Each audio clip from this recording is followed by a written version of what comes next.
sekarang nih, bagaimana penanganan dagingnya setelah disembelih itu harus seperti apa?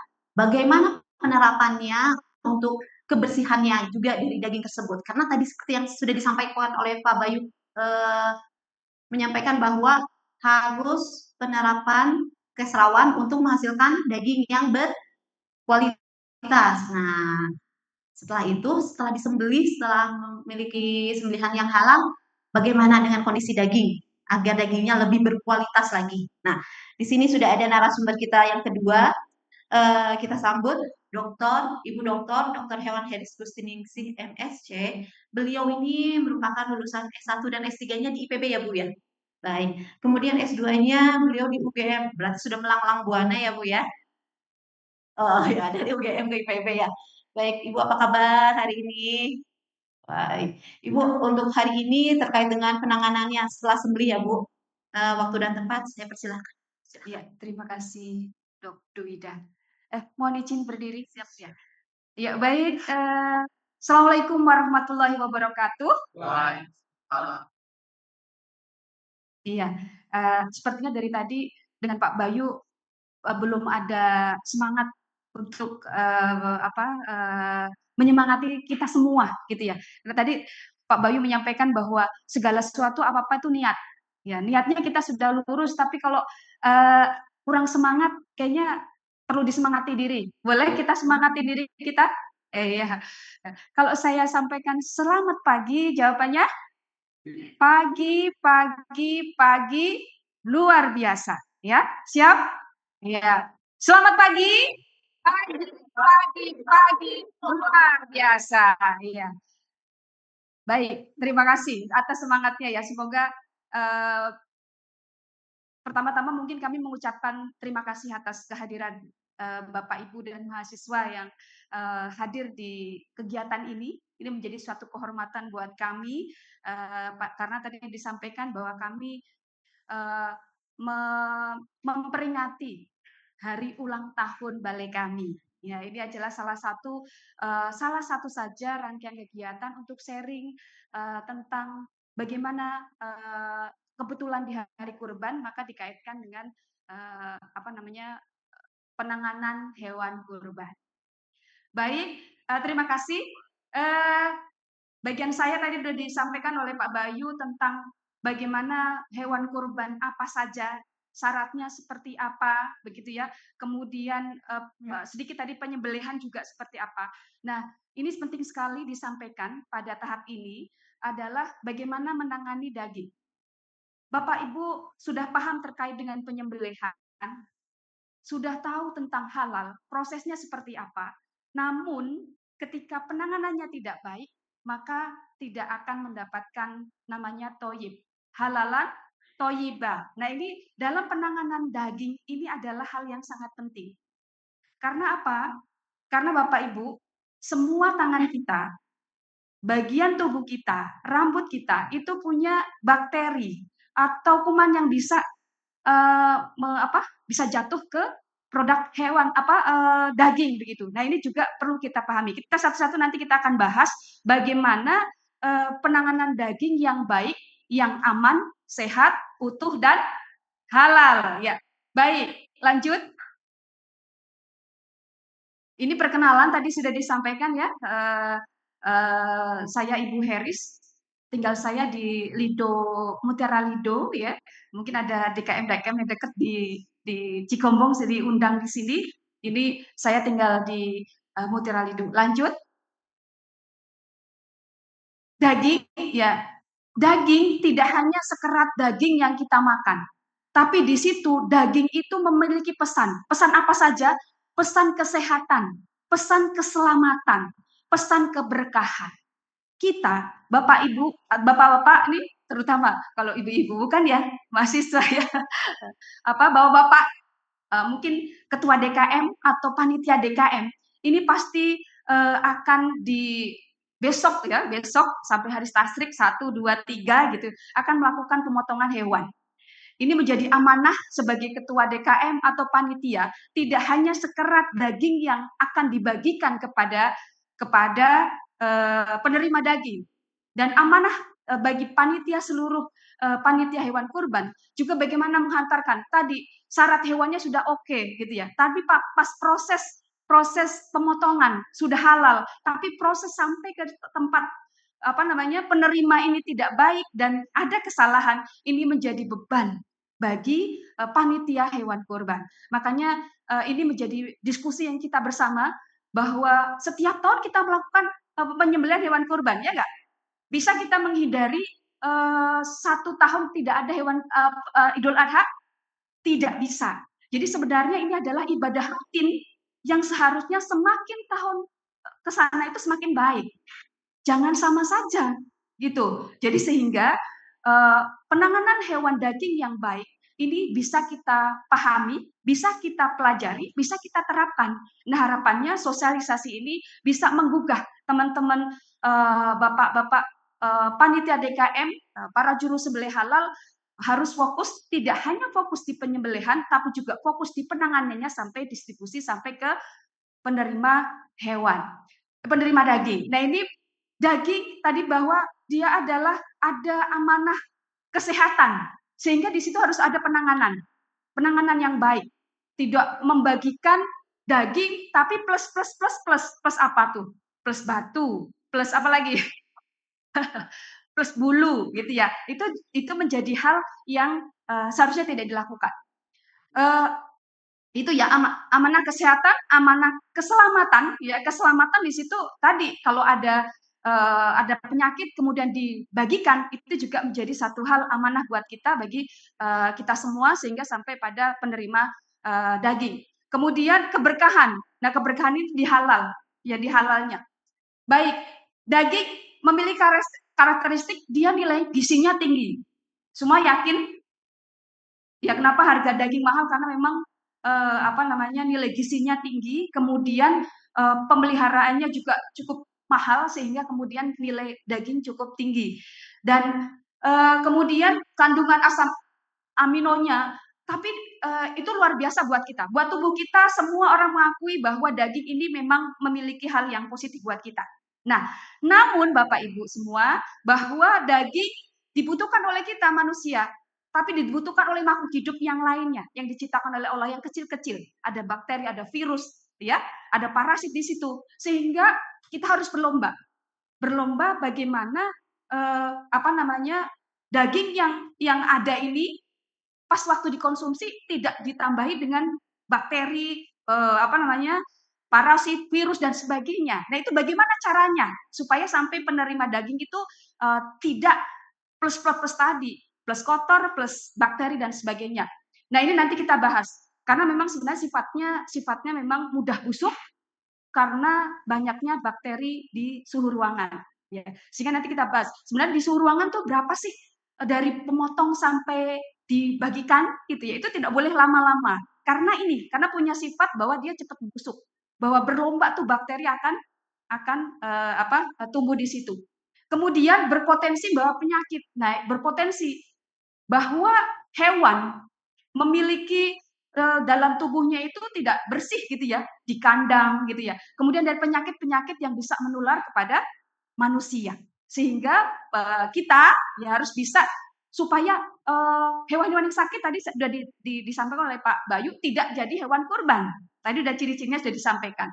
Dan potensi juga ada ya tadi penanganan yang tidak baik, kemudian kita tidak cuci tangan sehingga kemudian tangan kita menjadi agen untuk menjadi pencemaran di daging tersebut. Nah, itu ya Bapak Ibu, lanjut. Nah, ini Bapak Ibu, teman-teman semua, mahasiswa, bahwa bakteri akan tumbuh dengan luar biasa itu di suhu 4 derajat sampai 60 derajat pada suhu ruangan. Sehingga kita harus cepat-cepat nih gitu ya menangani daging. Nanti kita bahas ya bagaimana kita memanage, ada yang 40 ekor motongnya, ada yang 100 ekor motong kambing. Nah, bagaimana itu caranya? Karena kita harus berkejar-kejaran waktu.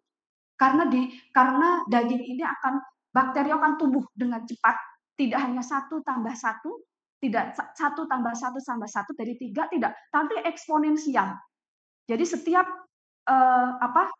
berapa menit itu udah banyak.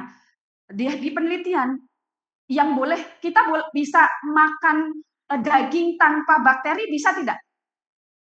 Ada bakteri ketika kita menerima daging dari masjid gitu, ada yang 0 bakteri? Enggak akan. Jadi ada toleransi, ditoleransikan itu 1 juta. Boleh kok 500 di daging itu boleh gitu ya. Nah itu berapa? 1 juta itu berapa? Sebelum 4 jam Bapak. Dari pemotongan sampai kemudian dibagikan sampai ke mau dimasukin ke refrigerator. Itu 4 jam. Nah itu harus dipikirkan bagaimana agar penanganan pada saat pemotongan cepat. Nanti kita strateginya, apakah nanti potong, ditumpuk. Nah, nanti kita bicarakan lagi ya, bagaimana penanganan yang baik. Ini nih ya, jadi penyimpanan yang terbaik adalah di bawah 4 derajat ya, 4 derajat, kemudian dipanaskan. Ini hal yang penanganan yang terbaik terkait dengan daging. Lanjut. Nah ini, apa sih asuh? Kok judulnya penanganan daging yang asuh? Asuh, jangan cuma 3 ya. Kalau di Jawa itu kalau 3 bahaya gitu ya. Jadi asuh, aman, sehat, utuh, dan halal. Aman itu apa aman? Aman itu aman dari tadi, dari tambahan batu, tambahan bulu, atau tambahan biologis, bakteri, virus, begitu ya. Itu rokok. Ya, rokok tuh Bapak-bapak. Lu diingetin Pak Ustadz ya. Nanti tambah nikotin di dagingnya. Jadi daging itu adalah penyerap yang terbaik, penyerap baik. Jadi kalau misalnya Bapak sambil ngerokok, ya nanti di dagingnya juga akan bau rokok, gitu ya. Jadi itu ya. Jadi aman dalam hal itu. Secara biologis, secara fisik ya, secara kimiawi, tidak mengandung kalau di ayam itu ada daging di formalin begitu, tidak bebas dari itu. Kemudian sehat itu mengandung, tadi saya sampaikan bahwa daging itu mengandung apa kandungan daging sih Pak? Kandungan daging apa sih baik buat kita? Protein, Bapak? Zat besi, masih Pak, masa apa tuh? Zinc, protein, ya lemak, ada kandungan lemaknya juga. Jadi itu vitamin B, B12, B1, B2, B3 gitu ya, B6 itu kandungannya luar biasa buat kita gitu dan kita sepakat bahwa itu sangat sehat dan itu harus sehat, harus mengandung kandungan itu begitu. Kemudian utuh, apa itu utuh? Ya utuh, tidak ditambah, tidak dikurang. Ada daging yang ditambah tambah pasir ya, tambah pasir gitu atau dicampur antara mohon maaf ada daging yang haram dengan daging yang halal itu juga tidak utuh namanya. Kemudian halal. Nah tadi halal tadi disampaikan oleh Pak Bayu, saya hanya ingin meringkas biar ingat saja bahwa halal penyembelihan halal ditopang oleh 4 pilar. Jadi penyembelihan itu ditopang 4 pilar. Apa saja? Yang pertama orangnya. Ya orangnya harus Islam. Orangnya harus Islam, Muslim. Kalau muslimah boleh nggak? Boleh ya. Muslim ya. Pertama orangnya sesuai dengan syariat. Yang kedua peralatannya. Ya peralatannya kalau di hadis tidak boleh menggunakan kuku, tulang, gigi. Itu haram hukumnya. Kalau secara NKKI harus pakai menggunakan pisau yang tajam itu. Kemudian yang ketiga apa? Hewannya harus halal. Ya, hewannya harus halal. Yang keempat prosesnya. Proses penyembelihan dikatakan halal itu ada 3 hal. Yang pertama membaca tasmiyah. Bismillahi Allahu Akbar. Harus bismillahi Allahu Akbar. Walaupun terputus 3 saluran tapi kalau nggak bismillahi Allahu Akbar tidak halal. Jadi ada proses penyembelihan halal itu ada 3 hal. Yang pertama membaca tasmiyah, bismillahi Allahu Akbar. Yang kedua memutuskan 3 saluran tadi dijelaskan oleh Pak Bayu. Yang ketiga tadi juga dijelaskan oleh Pak Bayu, sekali sayatan. Tidak boleh motong tuh diangkat. Satu sayatan, Bu, saya kan nggak kuat gitu ya. Bu, satu sayatan itu 1, 2, 3 tidak apa-apa. Yang penting tidak diangkat. Jangan pernah mengangkat pisau pada saat proses belum terputus 3 luran. Itu ya, itu penting. Nah, itu yang disebut dengan 4 pilar halalan, proses halal gitu ya. Kemudian lanjut. Nah, ini karena tadi bahwa daging ini mudah busuk, kita berlomba dengan bakteri, maka apa yang kita lakukan, yang bisa dilakukan oleh panitia hewan kurban adalah menjaga higien sanitasi. Apa itu higien sanitasi? Kebersihan diri dan kebersihan lingkungan dan peralatannya. Jadi tadi Pak Bayu menyampaikan cuci tangan. Kita sudah belajar di 2020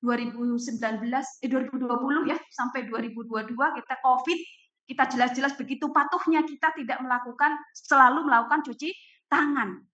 Jadi sudah terbukti itu Pak.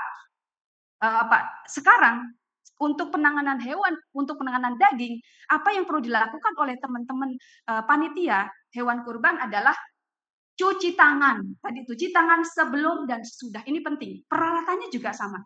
Jadi dalam penyembelihan hewan kurban yang perlu diperhatikan adalah adakah air. Air menjadi salah satu sumber yang harus diperhatikan dalam proses penyembelihan. Jangan pernah mau menyembelih tanpa ada air. Harus diperhatikan ini. Kemudian gunakan alat yang bersih. Hindari kontaminasi. Kontaminasi itu misalnya baju kotor, tangan kotor, begitu itu akan mengkontaminasi karena seluruh tubuh kita itu sebenarnya kontaminan. Jadi masya Allah, astagfirullah gitu ya. Jangan merasa bersih kita itu menjadi penular kontaminan terhadap produk daging sehingga perlu dipakai menggunakan alat pelindung diri. Ya, itu ya. Jadi menggunakan alat pelindung diri, sarung tangan, masker. Kita juga belajar di COVID, masker itu menjadi hal yang sangat efisien untuk penularan. Ya, lanjut. Nah, hal yang penting, saya kalau dibahas itu satu-satu tidak. Hal-hal yang penting yang perlu diperhatikan dalam penanganan daging, tersedianya air, ya, tersedianya air. Usahakan daging tidak terkena tanah atau lantai. Jadi dalam penanganan daging, teman-teman, bapak-bapak panitia hewan kurban, tidak lagi ada daging plus pasir. Plus apa lagi? Plus daun, plus apa? Jangan pernah ada lagi. Karena tadi, bahwa Idul Kurban ini adalah setiap tahun kita temui. Jangan sampai tahun lalu sama, 2000 sama, 2026 masih sama, wae. Ya, Pak Haji, ya Pak Haji. Kita harus beda, harus lebih meningkat. Kita lebih pintar sekarang terkait dengan penanganan daging, gitu ya. Caranya mudah, cuci tangan. Ada air apa tidak? Jangan produk daging tidak boleh berinteraksi dengan tanah, gitu ya. Jadi pakai apa? Nanti kita bahas. Ya karkasnya digantung. Ya, karkasnya digantung. Kalau bisa, mungkin kalau di di masjid-masjid kalau untuk sapi berat ya kayaknya ya. Nanti ada solusinya. Solusinya enggak digantung. Tapi kalau misalnya sebenarnya kalau ini kan hajat kita setiap tahun untuk DKM. Punya fasilitas saja, tempat sepojok begitu ya untuk penanganan daging saja. Itu juga sebuah investasi dan itu akan kita gunakan setiap tahun begitu. Gitu ya. Jadi ini ya. Jadi karkas diletakkan di atas cradle. Jadi tadi kalau misalnya tidak digantung karena sapi misalnya itu harus di atas cradle. Cradle itu apa nanti saya lihatkan. Cradle itu bisa terbuat dari kayu, bisa terbuat dari besi yang dia menopang sapi. Kalau dulu di kampung itu kalau kenapa kita tidak boleh daging berinteraksi dengan tanah itu jadi sapi itu diterlentangkan kemudian dikuliti, kulitnya menjadi alas. Itu juga jadi salah satu kalau misalnya kondisi. Tapi kalau zaman sekarang sepertinya DKM-nya makmur ya Pak Ustadz. Ada. Tiap tahun kita juga ada infak gitu ya ada. Kita harus meningkat kualitasnya disiapkan ya. Disiapkan untuk jangan lagi ada pasir di dalam daging gitu ya. Kemudian tempat pisahkan. Nyuci jeroan dengan dagingnya harus terpisah. Jeroan. Kalau daging nggak perlu dicuci ya. Jadi kalau jeroan itu dipisah, jangan terlalu dekat. nanti cipratannya kena daging juga kontaminasi, gitu ya. Lanjut. Hal yang perlu diperhatikan lagi, nah ini Bapak Ibu, tangan-tangan kita, yang merah-merah itu adalah, itu hasil penelitian Bapak. Yang merah-merah itu adalah tempat yang sangat susah untuk dicuci. Makanya ada standar pencucian yang baik dan benar, gitu ya. Yang merah-merah ini adalah lokasi-lokasi yang paling banyak bakterinya, sehingga mencucinya harus benar. Saya sekilas saja. Jadi mencucinya di sini sela-sela harus bersih. Atas bawah juga harus dilakukan. Kemudian di kuku-kuku, di ujung-ujung warna merah, jadi kuku-kuku seperti ini. Kemudian di sini seperti ini, pakai sabun ya, air mengalir. Kemudian paha. Nah itu kalau nyuci boleh nyuci, tapi kalau urutannya tidak benar, sisa-sisanya juga akan menjadi penular, gitu ya. Itu bagian-bagiannya. Lanjut. Nah ini Bapak Ibu, teman-teman semua, kita itu menjadi sumber pencemar apapun. Makanya kenapa pakai masker? Karena kalau kita, ini Bu Heris tuh ngobrol deket-deket sama Bapak, tuh langsung tuh banyak ini juga gitu ya. Jengkol. Tangan kita gitu ya, semua adalah sumber pencemar. Dan ini harus dipahami oleh semua panitia gitu ya, dari tangan, kaki dan semuanya. Dan juga Bapak-bapak semua, untuk ketika mau menangani daging, itu dicek tuh nanti panitia. Jangan ada yang pakai cincin, jam, ya. Jangan pakai ada yang pakai perhiasan. Semua dicopot, ya, dicopot. Supaya kalau misalnya nanti akhirnya jatuh ke daging, yang dapat daging beruntung ya, dapat daging dan emas gitu ya. Ya. Ya, baik, lanjut. Ya, kita cepat saja. Nah, ini Bapak Ibu tadi saya sampaikan bahwa pertumbuhan bakteri itu bukan 1 tambah 1, 2 tambah 1, tapi eksponensial. Jadi di SNI boleh tuh 1 juta masih boleh kok kita makan bakteri 1 juta di daging, itu tak masalah. Tidak mengganggu kesehatan kita. Kita Indonesia. Mungkin kalau orang luar negeri iya, karena dia higien banget. Sangat-sangat higien, makanya dari lahir sampai besar seperti kita itu sangat dijaga banget, sehingga ketika ada bakteri 1 juta kita masih nyantai, ya aman-aman saja. Tapi kalau orang luar mungkin sudah ke belakang berapa kali begitu ya. Nah ini masih aja. Jadi ketika sudah 5 jam itu jumlahnya sudah 2 juta, ya langsung kelipatan tambah 1 jam itu sudah 2 juta. Jadi Masya Allah teman-teman, kita harus berkejaran waktu, jangan sampai 5 jam, kurang dari 5 jam dalam menangani hewan kurban sampai ke penerima, kemudian masuk ke refrigerator, langsung ke lemari es. Itu lemari es adalah alat untuk bisa menghentikan pertumbuhan dari bakteri. Ya, lanjut. Mengurangi. Kalau stagnan ada beberapa bakteri yang masih tertumbuh. Iya. Ya. Nah ini idealnya Bapak Ibu. Ini tata letak ya, urutan bagaimana desain tempat pemotongan penanganan hewan daging. Tapi kalau di masjid-masjid kita kan kecil ya. Masjid-masjid kita kecil. Tapi bagaimana ini alurnya saja. Jadi alurnya dari dari pemotongan di sana, pemotongan itu ada cradle. Yang ini cradle ya Bapak Ibu. Nggak ada ininya tadi saya pakai nggak? Ya ini cradle ini. Jadi ada seperti terbuat dari kayu juga bisa dibuat segi 4. Nanti saya lihatin di situ. Urutannya ya, jadi dari pemotongan, kemudian pengulitan, pencacahan. Lihat pencacahan ibu-ibu. Ya, pencacahan ibu-ibu itu di situ tidak berinteraksi dengan lantai, pakai meja. Di lantai boleh nggak? Boleh, monggo aja, tapi harus dijaga juga, pakai terpal, pakai alas, ya. Baik, lanjut.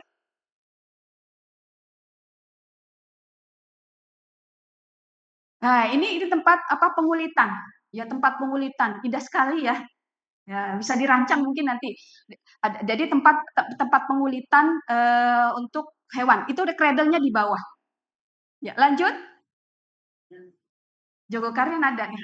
Oh, di Baitul Salam ada nggak? Baitul Salam ada nggak Pak? Ada. Ya ini. Oh, Bapak, jadi untuk menangani tadi, ketika menangani, Bu, saya potongnya 100 ekor. Bagaimana nih caranya? Ya. Jadi pemotongan tadi pas waktu pemotongan hewan tidak boleh lama-lama diikat.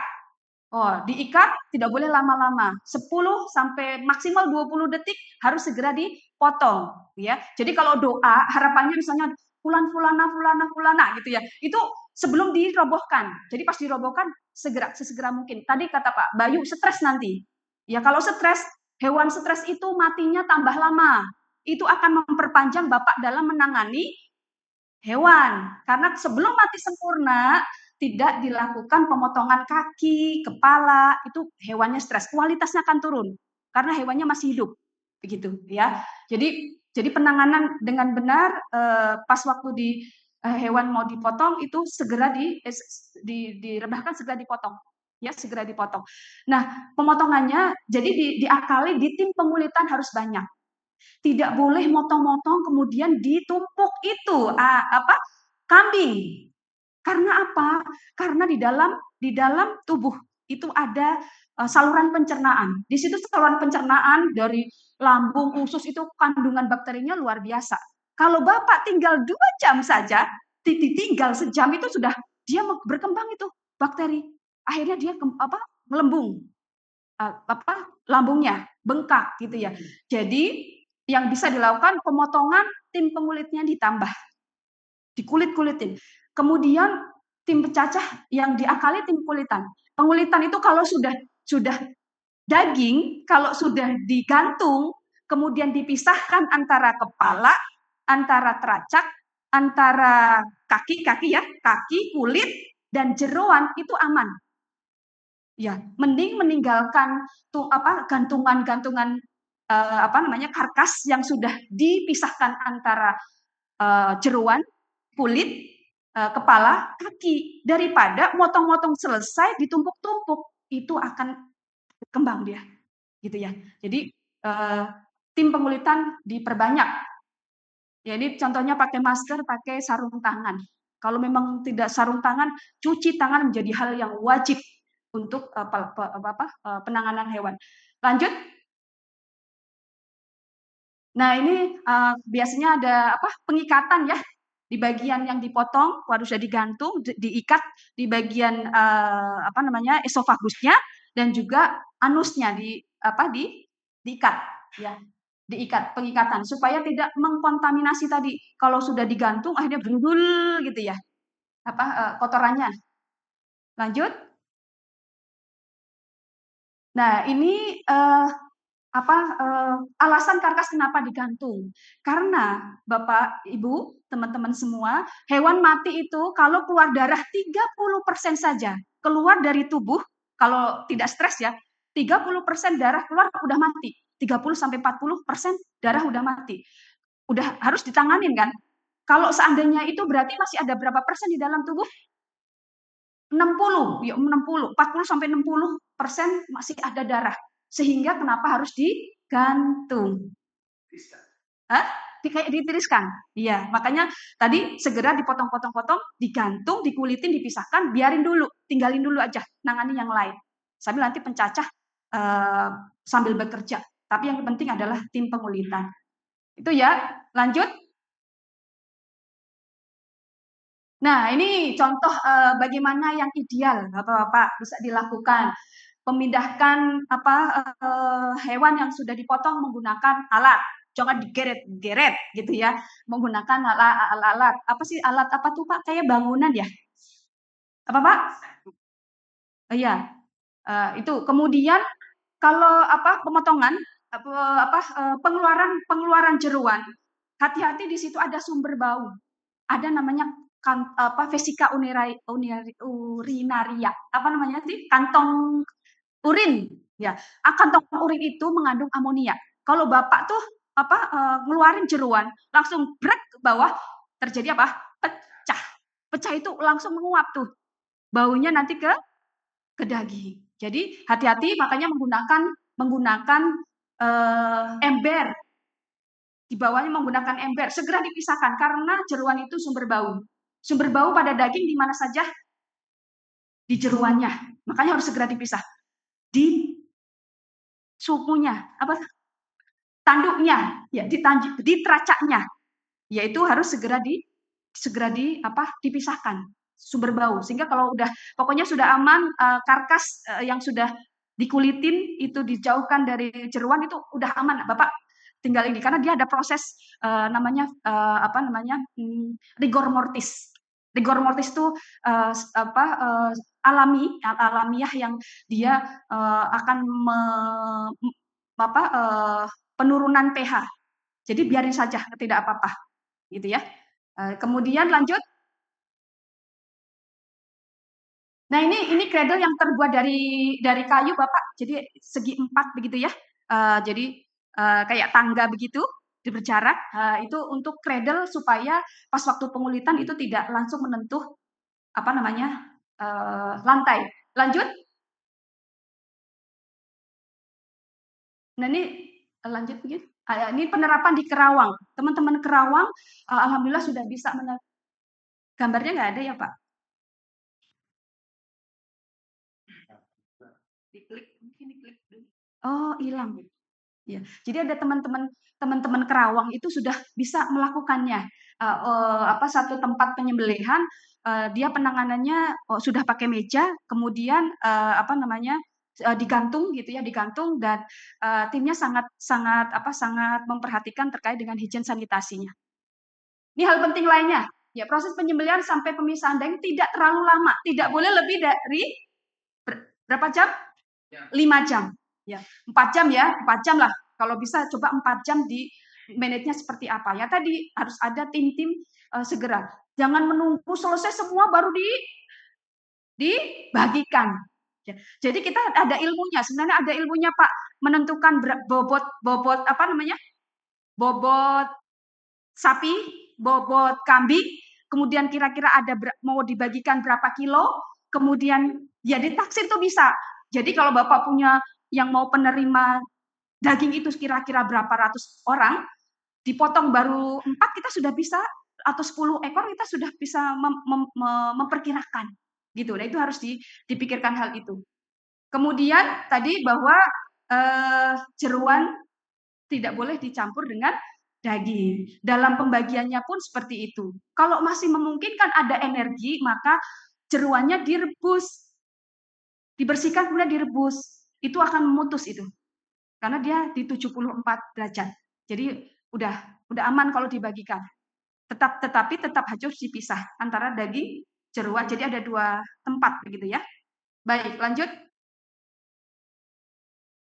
Nah, ini yang tadi saya sampaikan, jangan pernah melakukan ini.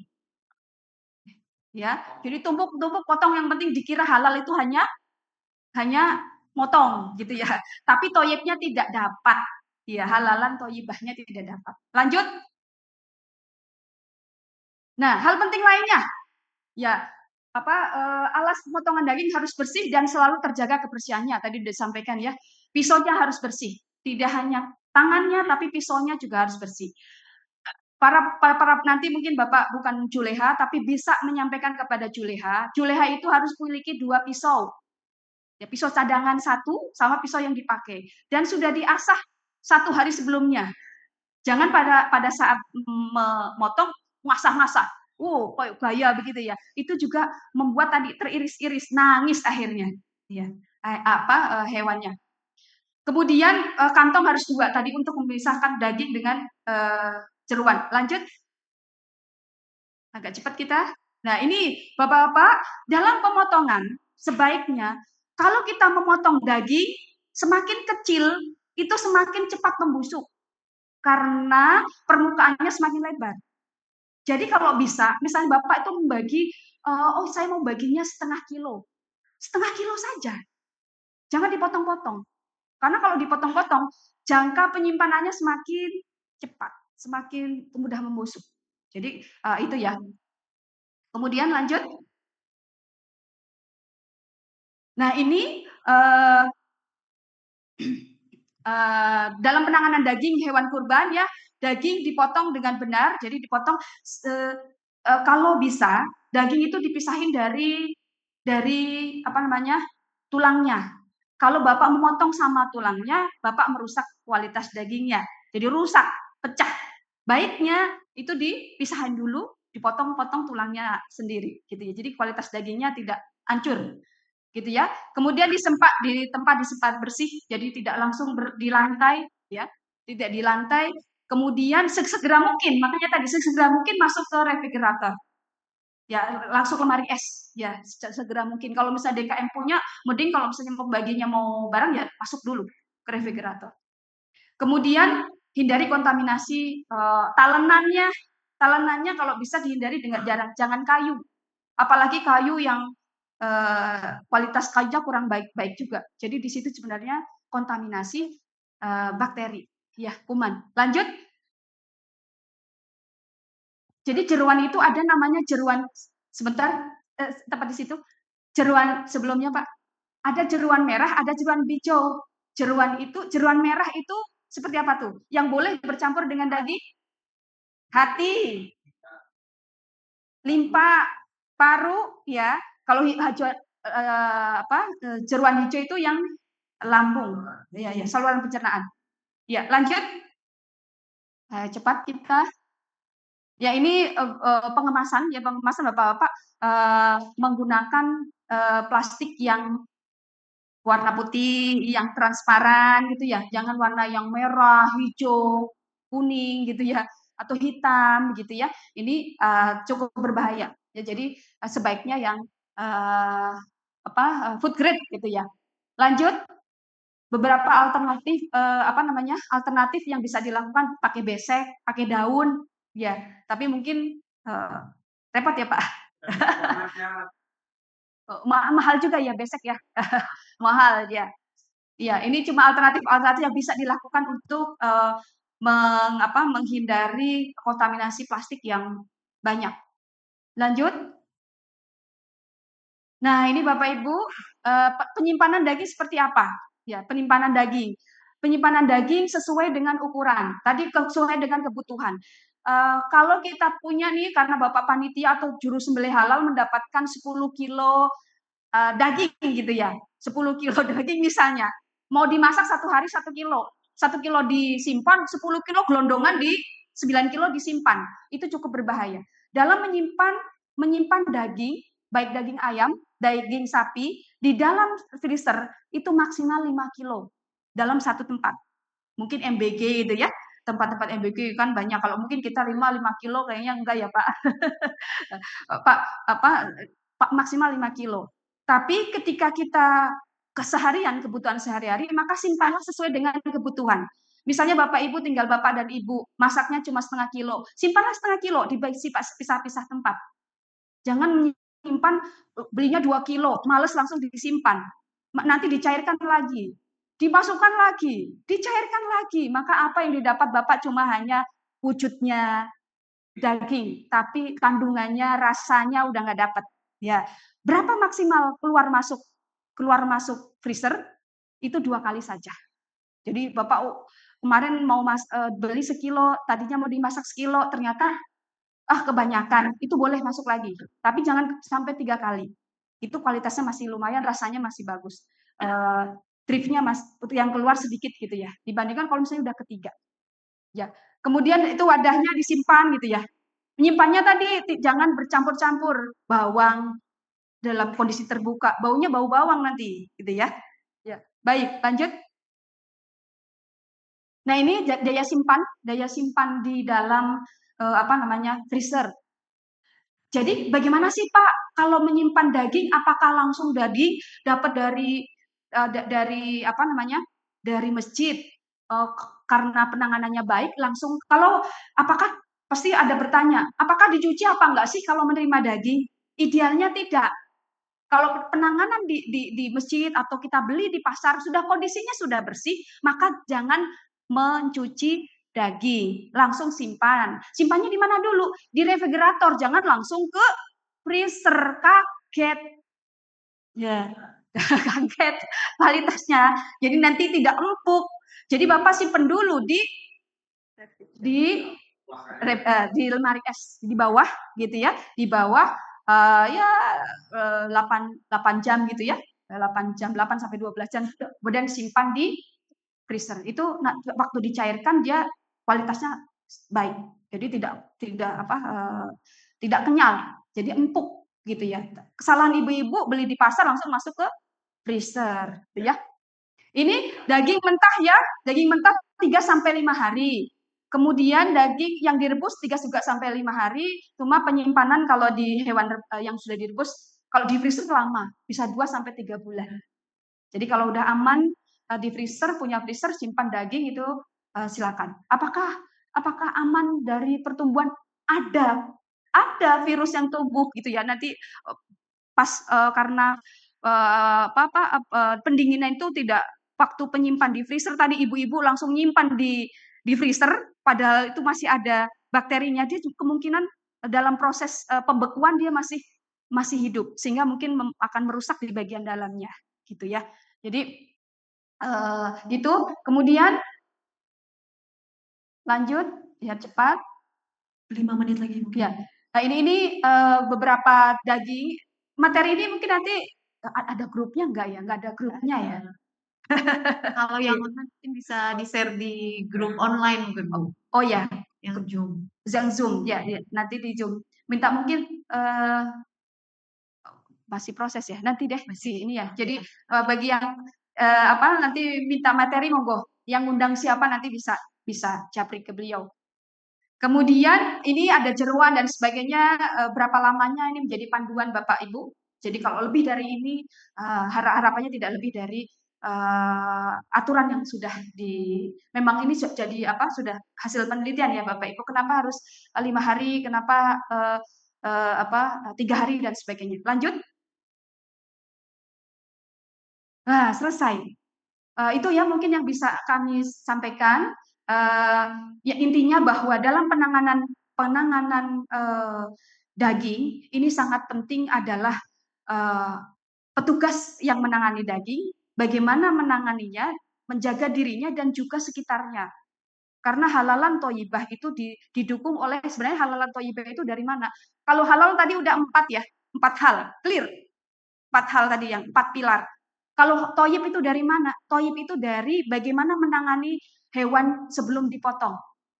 Jadi tadi Pak Bayu menyampaikan kesejahteraan hewan. Jadi kalau hewan tidak sejahtera, Bapak pukul-pukul, pas waktu sampai di masjid tidak punya naungan, tidak dikasih makan. Potongannya mungkin masih 2 hari, tidak dikasih makan. Waduh, bahaya itu. Tidak dikasih minum, bahaya itu. Jadi minum itu sampai disediakan harus disediakan.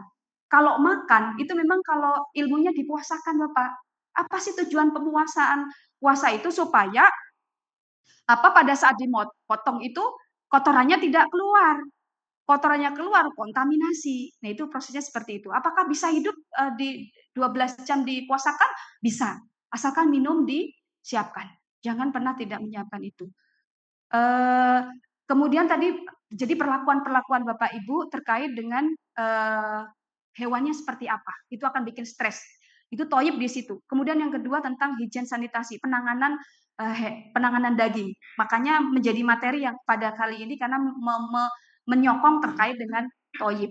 Jadi harapannya ketika kita memperlakukan hewan dengan baik, tidak stres, kemudian menangani daging dengan baik, maka kualitas yang sampai kepada penerima itu halalan thayyibah. Mungkin itu saja. Terima kasih. Assalamualaikum warahmatullahi wabarakatuh.